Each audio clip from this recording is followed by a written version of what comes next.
Welcome to day 39 of The Greatest Words Ever Spoken. Today we're going to read chapter 2, God's Works. Let's pray. Lord, as this reading begins, open our minds and hearts. Help us understand your words, grow in faith, and trust in your presence. In Jesus' name, amen.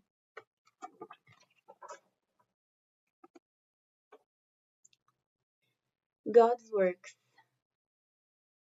John 6:28-29.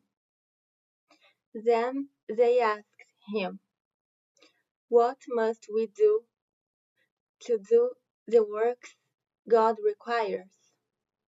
Jesus answered, "The work of God is this, to believe in the one he has sent." John 9:3-7. Neither this man nor his parents sinned, said Jesus, but this, being born blind, happened, so that the work of God might be displayed in his life. As long as it is day, we must do the work of him who sent me. Night is coming, when no one can work. While I am in the world, I am the light of the world.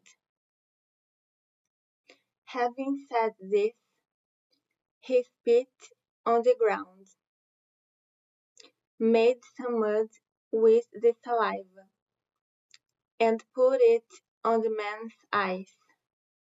"Go," he told him, "wash in the pool of Siloam."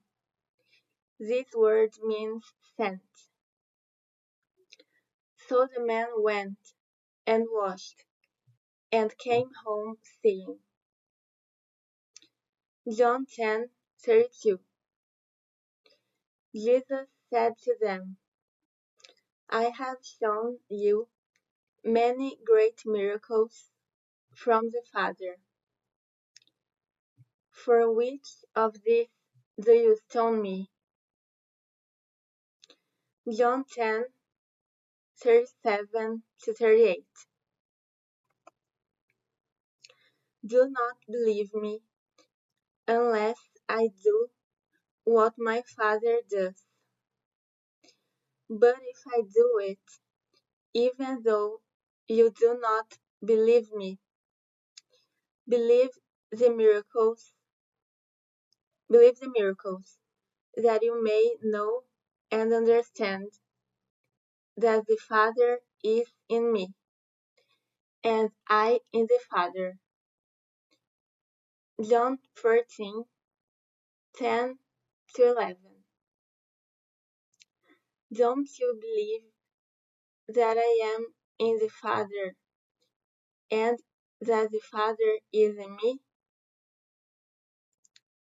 The words I say to you are not just my own. Rather, it is the Father living in me who is doing his work. Believe me when I say that I am in the Father, and the Father is in me. Or at least believe on the evidence of the miracles themselves. Matthew 19:26. Jesus looked at them and said, "With men, this being saved is impossible, but with God all things are possible." Come back tomorrow for another message. God bless you all.